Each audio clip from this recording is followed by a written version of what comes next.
संसद में स्मृति ईरानी के गुस्से को देख अर्नब गोस्वामी जैसे पत्रकार भी कहने को मजबूर है कि बीजेपी वालों घटिया राजनीति और ओवर एक्टिंग से काम नहीं चलेगा। मणिपुर पर अगर आप गंभीर हैं तो राष्ट्रपति शासन लगाइए।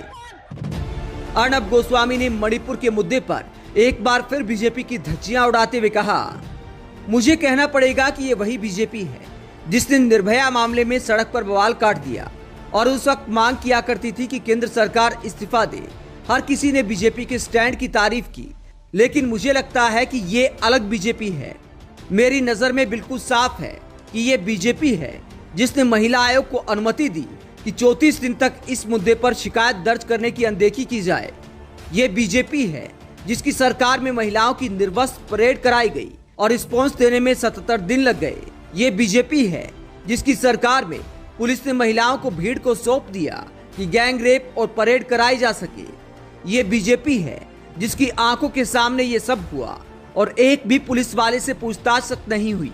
ये बीजेपी है जो कहती है कि ये राष्ट्रीय सुरक्षा का मुद्दा है, लेकिन इस बात को नहीं समझती कि एन बीरेन सिंह को सत्ता में बनाए रखना राष्ट्रीय सुरक्षा और मणिपुर दोनों के लिए खतरनाक है। ये बीजेपी है जिसने संसद सत्र का टाइम आया, राजनीतिक नुकसान होता दिखाई दिया तो पहली बार इस मुद्दे पर कोई बयान दिया।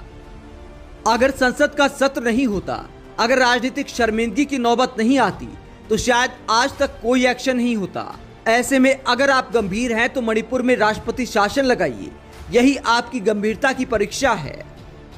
अर्नब गोस्वामी लगातार मणिपुर के मुद्दे पर राष्ट्रपति शासन की मांग कर रहे हैं और अर्नब गोस्वामी ने जिस तरीके से सीधे बीजेपी को टारगेट किया है उसे देख पब्लिक हैरान है कि अर्नब गोस्वामी को आजकल क्या हो गया है। ये दूसरा वीडियो है जिसमें अर्नब गोस्वामी बीजेपी और मोदी सरकार को कटघरे में खड़ा कर रहे हैं। अर्नब गोस्वामी मणिपुर में राष्ट्रपति शासन लगाने को बीजेपी की गंभीरता की परीक्षा बता रहे हैं, लेकिन अर्नब गोस्वामी के यू टर्न लेने और गंभीर पत्रकारिता के रास्ते पर आने की परीक्षा यही है कि कब पीएम मोदी का नाम लेकर सीधे सवाल पूछेंगे। अब तक अर्नब गोस्वामी ने मणिपुर सरकार और बीजेपी को तो नाम लेकर आईना दिखा दिया, लेकिन मोदी का नाम लेना अभी बाकी है। अर्नब गोस्वामी के पुराने तेवर में आने पर मोहर तभी लगेगी जब मोदी का नाम लेकर सवाल पूछने की हिम्मत कर पाएंगे। क्या अर्नब गोस्वामी वाकई बदल गए हैं या मोदी का नाम लेने के बाद ही आपको यकीन होगा?